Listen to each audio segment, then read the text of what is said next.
오늘의 말씀은 레위기 8장 28절로 36절입니다. 레위기 8장 28절로 36절 말씀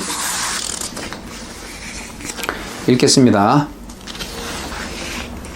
모세가 그것을 그들의 손에서 가져다가 제단 위에 있는 번제물 위에 불사르니 이는 향기로운 냄새를 위하여 드리는 위임식 제사로 여호와께 드리는 화제라. 이에 모세가 그 가슴을 가져다가 여호와 앞에 흔들어 요제를 삼았으니 이는 위임식에서 잡은 숫양 중 모세의 몫이라. 여호와께서 모세에게 명령하심과 같았더라.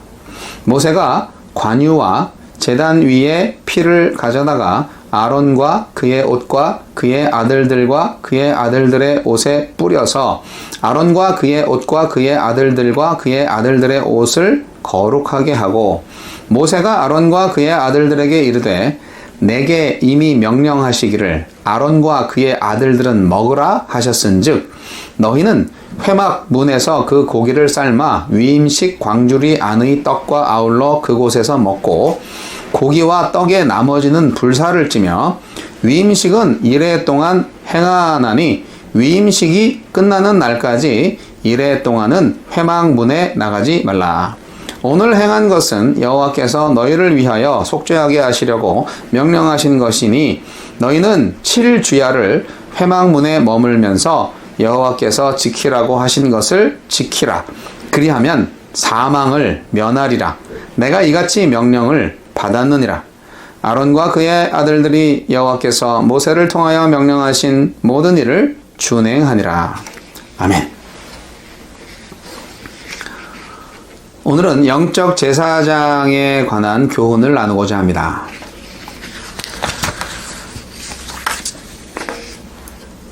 (3월부터) 우리는 레위기를 계속 읽고 묵상하고 있습니다.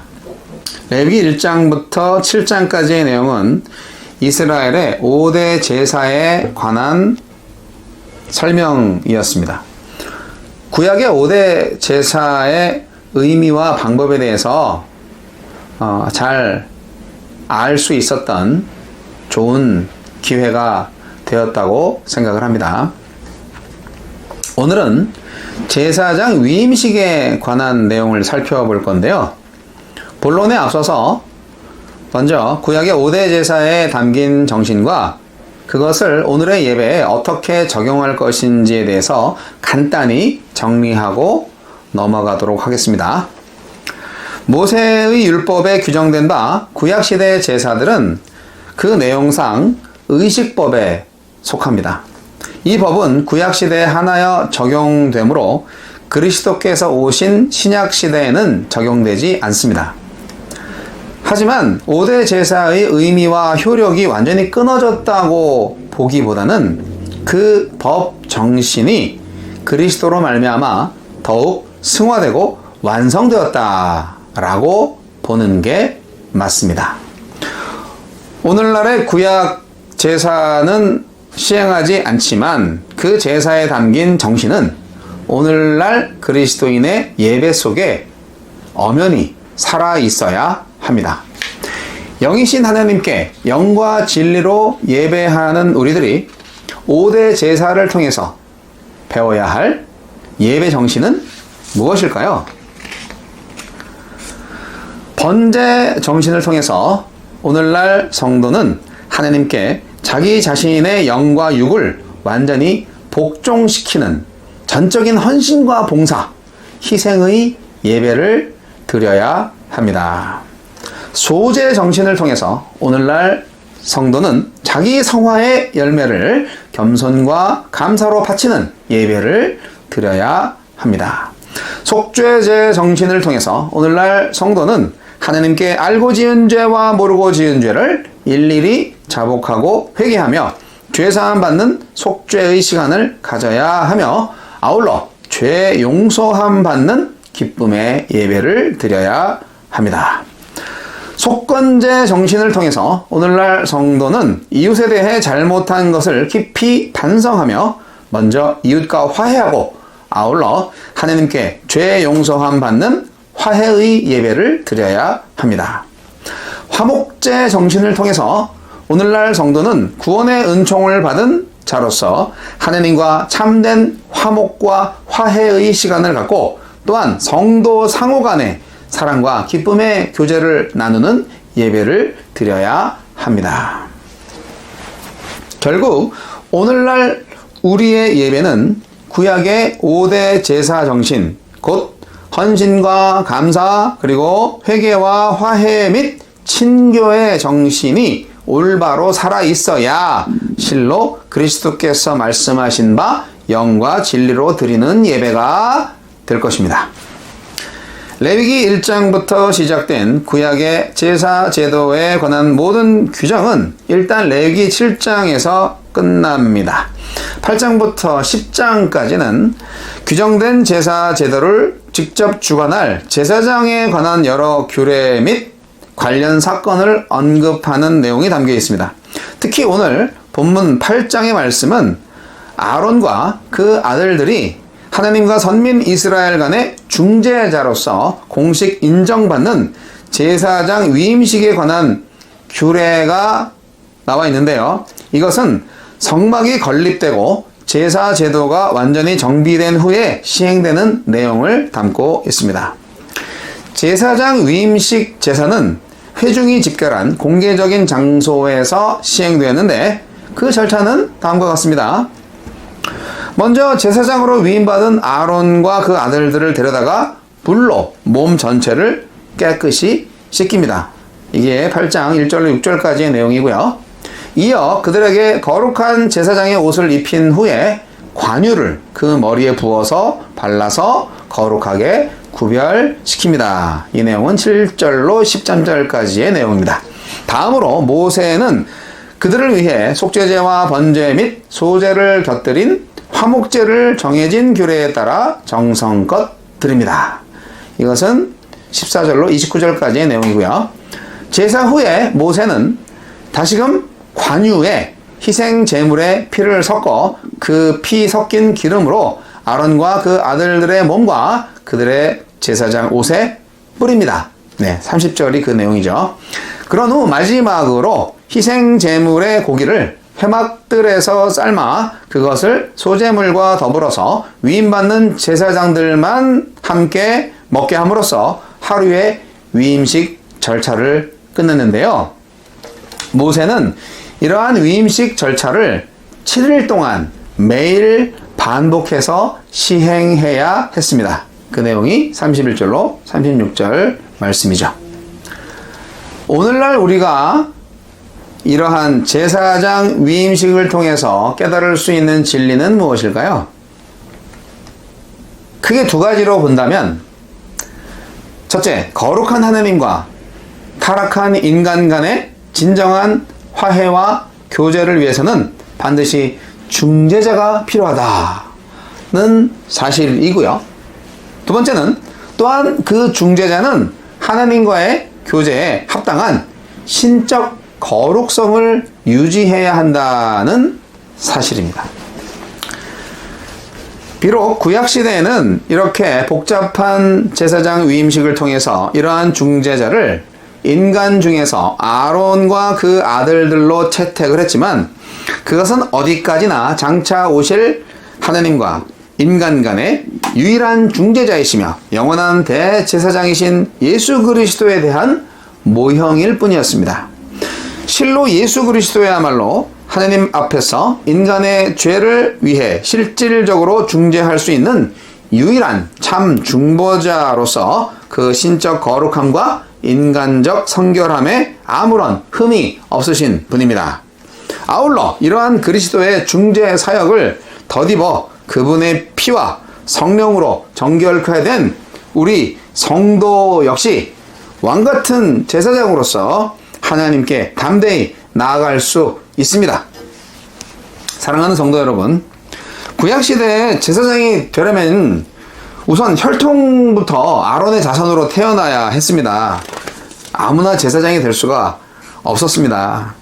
그러나 신약의 성도들은 누구나 제사장입니다. 왜냐고요? 예수님 덕분이죠. 인간과 창조주 사이의 중보자시며 존귀한 대제사장이신 예수 그리스도를 믿는 성도들은 아론의 자손들과 같은 제사장의 특권을 누릴 수 있습니다. 근데요, 특권만 가진 게 아니고요, 책임도 따르죠. 제사장이 되었으면 제사장 일을 해야 되잖아요. 일을 못하시면 특권도 사라집니다. 제사장 되신 성도님들이 그 직분을 올바로 수행하기 위해서 오늘 제사장 위임식에 나타난 영적 교훈을 잘 얻으시기 바랍니다. 우리 삶에 적용을 해야 됩니다. 영적 제사장이 되신 성도는 첫째, 먼저 깨끗해져야 할 줄 믿습니다. 아론과 아론의 자손들은 제사장 위임식의 첫 순서로 물로 몸을 씻었습니다. 이것은 온갖 죄악과 부정함을 깨끗게 하는 정결의식입니다. 육체의 정결뿐 아니라 눈에 보이지 않는 마음의 죄까지 씻어야 합니다. 우리는 구약의 관습처럼 그 죄와 더러움을 물로 씻을 수 없습니다. 우리가 씻을 수 있는 유일한 재료는 오직 그리스도의 보혈입니다. 예수의 피로 우리의 죄를 먼저 씻어야 합니다. 두 번째로, 영적 제사장이 되신 성도는 거룩해져야 합니다. 제사장직을 수행하게 될 아론의 아들들은 몸을 씻은 후에 거룩한 옷을 입었습니다.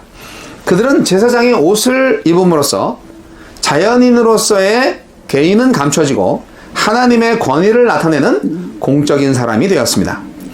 하나님께서는 우리를 거룩한 제사장으로 부르시고 우리에게 있는 죄의 누더기 옷을 벗기신 후에 그리스도께서 만들어주신 의의 옷을 입혀주셨습니다.